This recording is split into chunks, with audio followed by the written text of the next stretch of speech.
বুবু তার দাদুর সাথে একটা পুরনো বাড়িতে থাকে।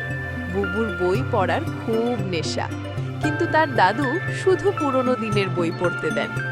দাদুর বইগুলো পড়তে গিয়ে বুবু বিরক্ত হয়ে গেল। সে চাইছিল নতুন ধরনের বই, যেখানে ডিজিটাল ছবি, মজার ভিডিও আর ইন্টারঅ্যাক্টিভ খেলা থাকবে। কিন্তু দাদু বলেন, ডিজিটাল বইটই ভালো না, ওতে চোখের ক্ষতি হয়। একদিন বুবু দাদুর অজান্তেই তার পুরনো ল্যাপটপটা খুঁজে বের করলো।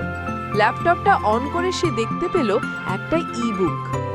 ইবুকটায় শুধু ছবি আর ভিডিওই ছিল না, ছিল মজার সব খেলার ব্যবস্থা।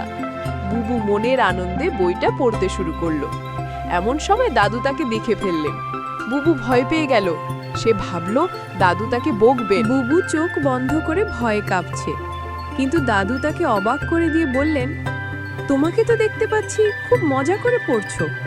এটা কোনো নতুন ধরনের বই? বুবু ভয়ে ভয়ে বলল, এটা ইবুক দাদু, এটাতে শুধু পড়া নয়, খেলাও যায়। দাদু এটা শুনে খুব খুশি হলেন। তিনি বুবুর পাশে এসে বসলেন এবং তার সাথে মিলে ইবুকটা দেখতে লাগলেন। দাদু দেখলেন ইবুকের পাতায় থাকা ছবিগুলো নড়াচড়া করছে, আর তাতে ক্লিক করলে মজার মজার শব্দ হচ্ছে। একটা পাতায় একটা ধাঁধা ছিল।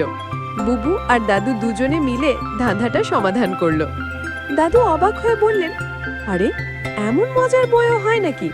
আমি তো জানতাম না। এরপর থেকে দাদু আর বুবু দুজনে মিলে মজার মজার ইবুক পড়তে শুরু করলো।